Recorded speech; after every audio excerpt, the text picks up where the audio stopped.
మాతృదేవోభవ. నేను మీ శ్రీధర్.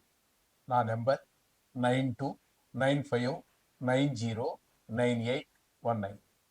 ఇప్పుడు మనము కుజుని యొక్క సంచారం గురించి, గోచార ఫలితం ఎట్లా ఉంటుందో తెలుసుకునే ప్రయత్నం చేద్దాం. 3వ తారీఖున అంటే ఈ రోజున మిథున రాశి నుండి కర్కాటక రాశిలోనికి కుజుని యొక్క సంచారం జరుగుతున్నది. కాబట్టి ఇక్కడ కొంతకాలం అంటే 7వ తారీఖు 6వ నెల 2025 వరకు ఇక్కడ సింహరాశిలో ప్రవేశిస్తూ ఉన్నారు. అంటే 6వ తారీఖు 6వ నెల 2024 వరకు ఇక్కడ కుజుడు ఉండడం జరుగుతుంది. అయితే ఈ కర్కాటక రాశిలో సంచారం వలన ఏ రాశుల వారికి ఏ ఫలితాలు ఉంటాయి కుజుని యొక్క సంచారం వల్ల అనేటటువంటిది మనం సశాస్త్రీయమైన పద్ధతిలో తెలుసుకునేటువంటి ప్రయత్నం చేద్దాము. దీంట్లో అతిశయక్తులు ఏమీ ఉండవండి. నా పైత్యం కానీ, నా కవిత్వం కానీ, నా ఆలోచనలు కానీ దేనికి మీకు ఇందులో చూపించడం జరగదు. యథార్థం ఎంతవరకు ఉందో అంతవరకే చెప్పచ్చు. అలా అని చెప్పి మిమ్మల్ని భయభ్రాంతులు చేసేసి డబ్బులు ఖర్చు పెట్టించే ప్రయత్నం ఉండదు. దీనివల్ల శాస్త్రం ఎంతవరకు చెప్పింది అంతవరకు చెప్పడమే జరుగుతుంది. అయితే ఇక్కడ గోచార ఫలితాలు ఎప్పుడు కూడా ఏ విధంగా ఉంటాయి అంటే, ఏ రాశిలో సంచారం చేస్తున్నారో ఆ రాశిలో సంచారం చేసినప్పుడు ఏ విధమైన ఫలితాలు ఉంటాయి అనేటటువంటిది ఉంటుంది. ఈ నెక్స్ట్ చాలా మంది దీన్ని ఉటంకించటం లేదు. మన జ్యోతిష్య మిత్రులు వారికి అందుచేత ఆ విషయాన్ని కూడా మీకు నేను తెలియపరచాలని అనుకుంటున్నాను. అందుచేత ఇక్కడ జన్మ రాశి నుంచి 1, 6, 11 స్థానాల్లో కనుక ఈ యొక్క ఏ గ్రహం అయితే గురించి మనం చెప్పుకుంటున్నామో ఆ గ్రహం సంచారం చేస్తూ, ఇప్పుడు మనం కుజ గ్రహం గురించి మనం చెప్పుకుంటున్నాం. ధను రాశి వారికి 3వ తారీఖు 4వ నెల 2025వ తారీఖు నుంచి కుజుని యొక్క కర్కాటక రాశి సంచారం ఏ విధమైనటువంటి ఫలితాలను ఇస్తుంది అన్నట్టయితే, ఇక్కడ మీకు కుజుని యొక్క సంచారము 8వ స్థానంలో అంటే అష్టమ స్థానంలో జరుగుతోంది. అంటే ధనస్సుకి కర్కాటకం అష్టమ స్థానం అవుతుంది. అష్టమ స్థాన సంచారం శుభ ఫలితం ఇస్తుందా, అశుభ ఫలితాలు ఇస్తుందా?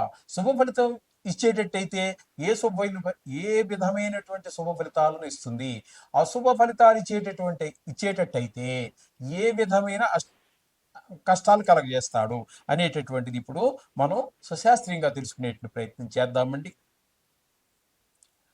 ప్రవాస కార్యహాని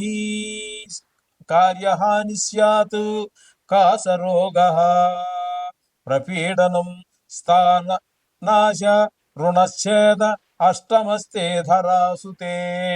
కుజుడి కనుక అష్టమ స్థానంలో కనుక ఉన్నట్టయితే, ప్రవేశించినట్టయితే ఆ సమయంలో జరిగేది ఏంటంటే దేశ ప్రవాస అంటే దేశ సంచారము. మీరు ఏ పని మొదలు పెట్టినా కూడా ఆ కార్యం, ఆ పని పాడైపోవటం, పూర్తి కాదండి, విజయవంతం కాదు, ఖచ్చితంగా పాడైపోతుంది. కాసరోగం వల్ల పీడ. కాసరోగం అంటే అది నాకు కూడా తెలియదండి. అది ఆయుర్వేద డాక్టర్కి మాత్రమే తెలుస్తుంది. అది ఏదో ఉంటుంది, ఖచ్చితంగా ఉంటుంది, కానీ అది మనకి ఇంగ్లీషులో అయితే మనకు తెలుస్తుంది. కానీ తెలుగు పదాలు కొన్ని, అదే ఆయుర్వేదానికి సంబంధించినటువంటి పదం, అది వారు మాత్రమే చెప్పగలరని నేను అనుకుంటున్నా. లేకపోతే కొంతమంది మహానుభావులు చెప్పగలగచ్చు. ఎక్కువ ఖచ్చితంగా మాత్రం ఆయుర్వేద డాక్టర్లు అయితే చెప్పగలుగుతారు. ఇది కాసరోగం అనేటటువంటి అది కూడా కొంచెం బాగా పీడిస్తుందట. స్థానచలనం స్థానచలనం అంటే ఉన్న జాగా నుంచి ఇల్లు మారటము, లేకపోతే ఏదో పనిగా 2 నెలలు 3 నెలలు వెళ్ళటము, 6 నెలలు, లేదా ఇక్కడ స్థానచలనం అన్నప్పుడు కబుక్కుని వారి అబ్బాయి అమెరికాలోనే ఎక్కడో ఉన్నాడు, అక్కడికి చాలా కాలం అయింది వెళ్ళి, ఏదో వీసా ఈ టైంలో వచ్చింది, ఇక్కడ నుంచి చలనం అయిపోతుంది కదా, అమెరికా వెళ్తారు అనుకోండి, అప్పుడు దాన్ని స్థాన చలనం అనొచ్చు. ఆ విధంగా మారచ్చు. తరచూ ప్రయాణాలు, రుణాల వలన బాధలు, అప్పులన్నీ చేసేసిన తర్వాత మరి అప్పులు చేసి తిన్నప్పుడు కమ్మగానే ఉంటుంది, తర్వాత వాడు వచ్చి మీద పడి కొంచెం అడిగినప్పుడు తీర్చలేక చాలా ఇబ్బంది పడాల్సి వస్తుంది. ఇచ్చేటటువంటి వాళ్ళు కొంచెం మొరటగానే ఉంటారు, లేకపోతే డబ్బులు వసూలు కావు. వారు వాడేటటువంటి దుర్భాషల్ని పడుతూ మనస్సు వేదన చెందుతూ తీర్చడానికి దారి లేక అనేక రకాలైనటువంటి ఇబ్బందులు పడేటువంటి అవకాశం కూడా మనకి కలగజేస్తూ ఉంటుంది. ఈ విధమైనటువంటి అశుభాలన్నీ కూడా అష్టమ స్థానంలో కుజుని యొక్క సంచారం వల్ల జరుగుతుంది అని చెప్పేసి మనకు శాస్త్రం చెప్పింది. కాబట్టి భరించలేని రోజు నవగ్రహాలకు సంబంధించి చేసుకోండి. ఒకవేళ బాధ ఎక్కువగా ఉన్నట్టయితే కందిపప్పు దానం చేసుకోండి. కందులు, కందిపప్పు, కందులు ముఖ్యం. కందిపప్పు కలపండి, అది తింటాడు బ్రాహ్మణుడు. లేకపోతే ఆయన తినకపోతే మీరు ఇచ్చి ప్రయోజనం ఏముంటుంది చెప్పండి. ఆయన మళ్ళీ ఏ పశువుకు పెట్టడమో లేకపోతే పారేయటమో చేస్తాడు. 100 గ్రాములు 50 గ్రాములు కందులు ఏం చేసుకుంటాడు అని చేత ఆ మిషన్లు కూడా దగ్గర ఉండాలి కదా, పప్పు చేసి ఇచ్చేవి. ఇవన్నీ అయ్యే పనులు కాదండి. అంతా మనకి కనీసం ప్రస్తుత కాలంలో అన్నము వండుకొని తినే పరిస్థితి కూడా లేదండి. అంత స్పీడ్ యుగం జరుగుతోంది. ఏ జొమాటోకో టమోటాకో ఆర్డర్ ఇచ్చుకుని తినే పరిస్థితులు. ఈ కాలంలో మీరు కందులిస్తే దాన్ని పప్పు చేసుకుని వండుకుని తినే పరిస్థితులు ఎవరికున్నాయండి. అందుచేత కందిపప్పు ఇవ్వండి, దాంతోపాటు కందుకు శాస్త్రాన్ని అతిక్రమించద్దు. శాస్త్రాన్ని అతిక్రమించకుండా ఉండడం కోసమే ఓ 50 గ్రాములు 100 గ్రాముల కందులు కూడా తీసుకుని మూట కట్టి అందులో కలిపేయకుండా సెపరేట్గా ఆయన ఇంటికి వెళ్ళిన తర్వాత ఆ మూటను తీసి పక్కన పెట్టుకునే విధంగా ఆయన మళ్ళీ ఆవుకో దీంట్లో పెట్టుకుంటాడు. ఆ విధంగా ఇటు బ్రాహ్మణుడు తింటాడు, అటు ఆవు తింటుంది. ఆ విధంగా చేయండి, మీకు సర్వశుభాలు చేకూరుతాయి.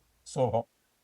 మీనరాశి వారికి 3వ తారీఖు ఏప్రిల్ నెల 2025 నుండి కర్కాటక రాశిలో కుజుని యొక్క సంచారం జరుగుతున్నది. ఈ కర్కాటక రాశిలో జరిగేటప్పుడు ఈ మీనరాశి వారికి ఏ విధమైనటువంటి ఫలితాలు ఉంటాయి? 5వ స్థానం అవుతున్నది. కాబట్టి ఈ 5వ స్థానంలో కుజుని యొక్క సంచారం వలన ఏ విధమైనటువంటి ఫలితములు మనకి ఇవ్వబోతున్నారు? అంటే దుష్ట ఫలితాలు ఇవ్వబోతున్నారా, మంచి ఫలితాలు ఇవ్వబోతున్నారా? అయితే మంచి ఫలితాలు అయితే ఏవి? ఏ విధమైన మంచి ఫలితాలు, ఏ ఏ విషయాల్లో మంచి ఫలితాలు, అలాగే చెడ్డ ఫలితాలు అయితే ఏ ఏ స్థానాలలో ఏ ఏ విషయాల్లో చెడ్డ ఫలితాలు ఇస్తారు అనేటటువంటిది మనం ప్రధానంగా ఇప్పుడు మనం తెలుసుకోబోతున్నాం. సశాస్త్రీయంగా తెలుసుకోబోతున్నాం. ఇక్కడ శాస్త్రకారులు చెప్పినటువంటి విషయమే మనం చెప్పుకుందామండి. దేహజాడ్యంచ సంతాపః కాలాతిక్రమ భోజనం దురితం కర్మలాభశ్చ భౌమే పంచమ సంస్థితే.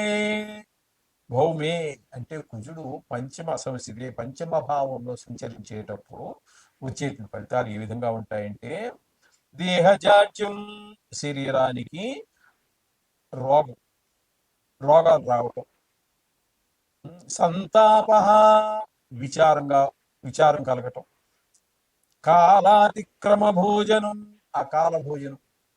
ఆకలి వేస్తున్నా సరే వెళ్ళడానికి, పని పూర్తయితే కానీ వెళ్ళడానికి కుదరదు. బాస్ అక్కడ ఈ పని చేసి వెళ్ళవయ్యా అన్నాడు, ఆ పని చేసి వెళ్ళాలి పోయినానికి 3:30 అవుతుంది సాయంత్రం, అప్పుడు చేయాలి, మరి ఏం చేస్తాం. ఇవన్నీ అదే బాస్ని తిట్టక్కర్లేదని వీళ్ళు గ్రహస్థితిలో మన ఆ విధంగా చేస్తూ ఉంటాయి. ఈ విధంగా కాలాన్ని అతిక్రమించి భోజనం చేయడం. కాలాతిక్రమణ భోజనం అంటే అంత ఇంపార్టెంటా అంటే ఇంపార్టెంటే. భోజనము అనేటటువంటిది మనం 2 సార్లు చేసినా 3 సార్లు, అంటే టిఫిన్తో కలిపి 3 సార్లు చేసినా ఒకే కాలంలో సరైన సమయంలో సమయాన్ని భోజనం రోజు అదే టైంలో తినటం అనేటటువంటిది మహా మహా మహా ఆరోగ్యాన్ని కలిగించేటటువంటి విషయం. దాన్ని ఈ రోజుని ఎవరు పట్టించుకోవట్లేదు. ఏ డాక్టర్ చెప్పట్లేదు. టైం తినవయ్యా అంటాడు ఎవడో ముసలోడు అయిపోయాక, 60 ఏళ్ళో 70 ఏళ్ళు వచ్చి రిటైర్ అయిపోయాక. ఇంకే టైం అప్పుడే పాపం వాడి టైం కూడా. అంతకుముందు సంపాదన కోసం, ఈ భార్యా బిడ్డల్ని పోషించుకోవడం కోసం, ఉదర పోషణార్థం పరిగెత్తాలి. అర్ధరాత్రి లేచి పరిగెత్తాం, చల్లనక పరిగెత్తాం, వాననక పరిగెత్తాం, ఎండనక పరిగెత్తాం, అనేక రకాలు. భోజనం అనేటటువంటిది మొదటి నుంచి కూడా ఒక క్రమ పద్ధతిలో సరైన సమయంలో అదే సమయాన్ని పాటిస్తూ ఉన్నట్టయితే డాక్టర్తో పనే లేదు. డాక్టర్తో పని లేదండి. చాలా రోగాలు దూరం అయిపోతాయి. ఒకటే అలా వస్తూ ఉంటాడు, మనిషి పుట్టాక రోగం రాకుండా ఉండదు. కానీ మనకి 300 రోగాలు రావడానికి కారణం అకాల భోజనాలే కారణం. అందుచేత ఈ అకాల భోజనం కూడా మనకి ఈ పంచమ స్థానంలో సంచారం చేసేటప్పుడు జరుగుతూ ఉంటుంది. దురితం పాపకార్యాలన్నీ చేయడానికి, కర్మలాభస్య అంటే పాపకార్యాలు చేయడానికి ఈ చేయటం అనేటటువంటిది కూడా మనం ఈ విధమైనటువంటి పంచమ స్థానంలో కుజుని యొక్క సంచారం వల్ల జరుగుతూ ఉంటుందని చెప్పేసి స్థానంలో కూడా మనకి కుజుడు శుభ ఫలితమును ఇవ్వటం లేదు. కాబట్టి ఈయన్ని కూడా మనము ప్రతిరోజు స్మరించుకుంటూ ఉండటము 2 నిమిషాల పాటు ఆయన కోసం కేటాయించినట్టయితే దేవతలందరూ కూడా అల్ప సంతోషులండి. ఇప్పుడు మనం చేసేవి వాళ్ళు అడగడం చాలా చేస్తున్నాం.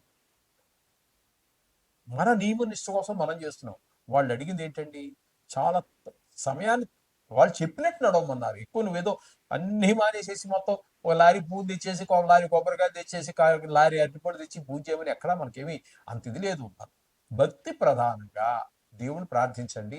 మన నడవడిక ధర్మ మార్గంలో ధర్మ, అర్థ, కామ, మోక్ష చతుర్విధ పురుషార్థాలు ధర్మంగా నడవండి.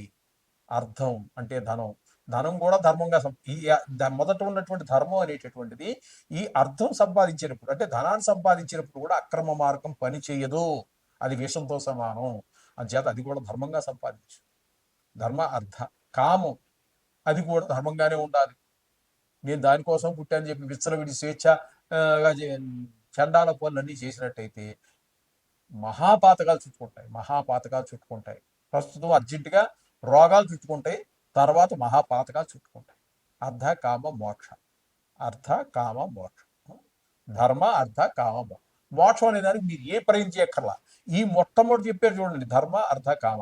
ఈ ఈ మూడు కూడా ఈ ధర్మాన్ని అన్వేషించి ధర్మాన్ని అర్థం డబ్బులు సంపాదించడం ధర్మంగా, కామం కూడా ధర్మంగా ఉన్నట్టయితే మోక్షం గురించి నువ్వేం చేయక్కర్లా.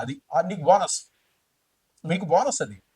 ఈ మూడు కనుక ధర్మంగా చేస్తే మీరు ఈ నాలుగోది మోక్షం అనేటటువంటిది మీకు బోనస్ ఫ్రీగా వచ్చేస్తుంది. ఇది అంచేత గమనించి మన ప్రవర్తనని సరైన దారిలో పెట్టుకోండి.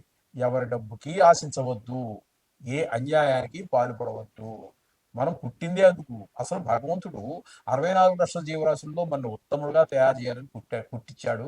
కానీ మనం ఆ దేవుడికి సరదా కృతజ్ఞమై ఉండాలి.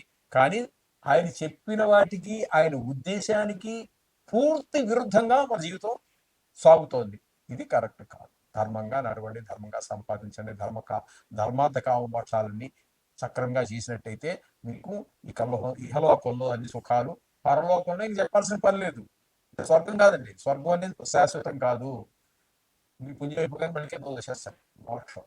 ధర్మార్థ కామ మోక్షాలు చతుర్విధ పురుషార్థంలో ఈ స్వర్గం గొడవ, ఈ పుణ్యాలు గొడవ ఏమి ఉండదండి.